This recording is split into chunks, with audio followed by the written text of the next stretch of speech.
There's a sneaky little 4-letter F word that shows up in far too many businesses, and most leaders don't even realize how much damage that little word can do over time. That sneaky little F word that I'm talking about? Fine. He's doing fine, we would say. The financials, they're fine. We're doing fine. On the surface, it doesn't really sound bad. Like, there's really nothing broken. In a business that's doing fine, you're probably not hearing from customers who are unhappy. The business doesn't really feel like it's in a crisis mode of any type. Things look stable. But you might want to consider what's really going on, because fine isn't just a description. It's a decision.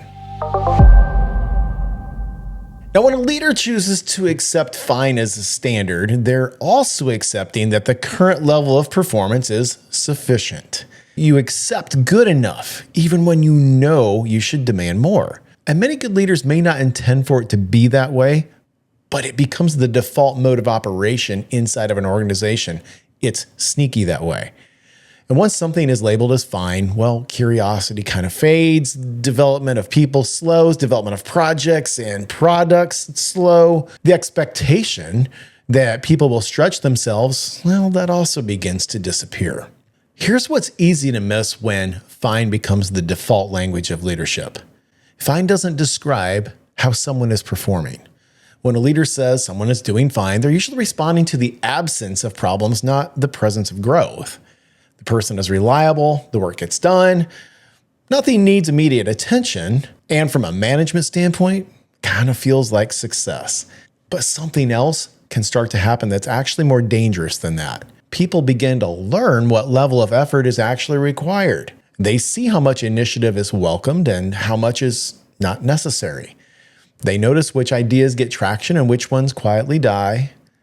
See, over time, they adjust their own contribution to match what the environment responds to. High performers notice this unintentional shift the quickest. They notice how the same problems get discussed over and over, but never really resolved. They notice how their team's effort produces identical outcomes every year. And eventually they just kind of reach this conclusion that most leaders don't ever really get to hear them say out loud.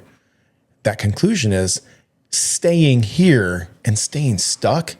It's not fulfilling to me anymore. And that high performer, they're getting restless for something new, something better. Now, that doesn't indicate that your company is failing, but it does mean that the culture has stopped demanding growth. And what makes this especially tricky is that fine often feels acceptable.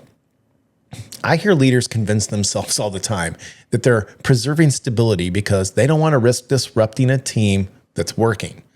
They don't want to create unnecessary pressure. They don't want to fix something that isn't obviously broken, so they leave it alone.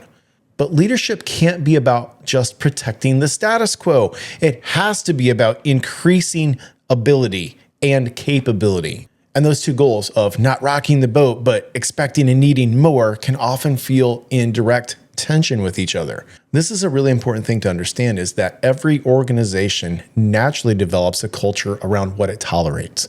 When fine becomes the standard, people stop pushing past it. And it's not because they lack ambition, but because nothing is asking them to go further. This system rewards consistency, not growth. And this is how companies tend to plateau, and they don't even realize that it's happened.